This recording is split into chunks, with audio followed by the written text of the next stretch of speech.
नमस्कार. महाराष्ट्र योजना कॉर्नरमध्ये आपल्या सर्वांचे स्वागत आहे. आजच्या व्हिडिओच्या माध्यमातून आपण बघणार आहोत की राज्य सरकारचा महत्त्वपूर्ण निर्णय कोणते झालेले आपण ते आजच्या व्हिडिओच्या माध्यमातून बघणार आहोत. म्हणजेच की या योजनांना 2500 रुपये आर्थिक सहाय्य दरमहा मिळणार आहे. म्हणजेच की आता महिन्याला या 3 योजनांना 2500 रुपये महिना मिळणार आहे. कोणत्या योजना आहे आपण जाणून घेऊया आजच्या व्हिडिओच्या माध्यमातून.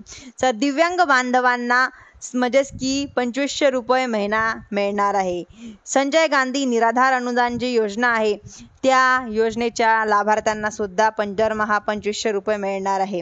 श्रावण बाळ सेवा राज्य निवृत्ती वेतन योजना या योजनेच्या लाभार्थ्यांना सुद्धा आता 2500 रुपये दरमहा मिळणार आहे. इंदिरा गांधी राष्ट्रीय दिव्यांग निवृत्ती वेतन योजना या योजनेच्या सुद्धा म्हणजेच की लाभार्थ्यांना आता दरमहा 2500 रुपये मिळणार आहे. त्यांना आतापर्यंत दरमहा 1500 रुपये मिळत होते आर्थिक सहाय्य, त्यात वाढ करून आता दरमहा 2500 रुपये आर्थिक सहाय्य मंजूर झालेलं आहे. धन्यवाद.